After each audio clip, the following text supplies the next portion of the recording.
परिश्रम का महत्व। गांव के एक छोटे से घर में अर्जुन नाम का एक लड़का रहता था। वह बहुत सपने देखता था, लेकिन उसकी सबसे बड़ी समस्या थी कि वह मेहनत से बचता था। उसे लगता था कि किस्मत से ही लोग सफल होते हैं और मेहनत करने की जरूरत नहीं होती। अर्जुन के पिता एक साधारण किसान थे, जो दिन रात खेतों में मेहनत करते थे। वह हमेशा अर्जुन से कहते, बेटा, परिश्रम से ही सफलता मिलती है। कोई भी काम छोटा या बड़ा नहीं होता। लेकिन अर्जुन को यह बातें सुनने में अच्छी लगती थीं, पर वह खुद कभी मेहनत नहीं करता था। अर्जुन ने अपनी पढ़ाई में भी कोई खास मेहनत नहीं की। वह सोचता था कि परीक्षा में किस्मत उसका साथ देगी।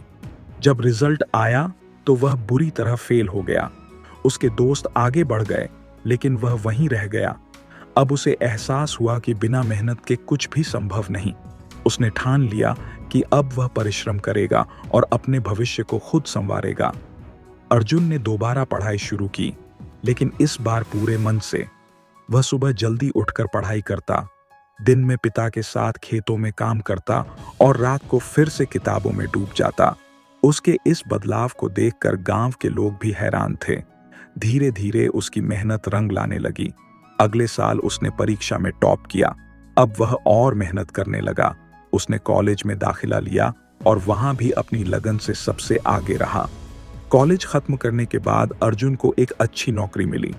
अब वह एक सफल व्यक्ति बन चुका था, लेकिन उसने अपने परिश्रम को कभी नहीं छोड़ा। वह हमेशा अपने पिता की सीख याद रखता, परिश्रम से ही इंसान अपनी तकदीर बदल सकता है। एक दिन जब वह गांव लौटा तो वही लोग जो कभी उसकी आलस्य पर हंसते थे, अब उसकी सफलता की कहानी सुनाते थे। अर्जुन ने सभी गांव वालों को यह सीख दी कि अगर जीवन में कुछ पाना है तो मेहनत का कोई विकल्प नहीं। किस्मत भी मेहनती लोगों का साथ देती है। अर्जुन की यह कहानी हमें सिखाती है कि परिश्रम से ही हम अपनी जिंदगी बदल सकते हैं।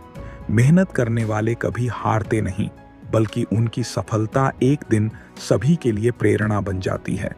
यह कहानी हमें सिखाती है कि मेहनत ही असली चाबी है, जो किसी भी इंसान को सफलता की ऊंचाइयों तक ले जा सकती है।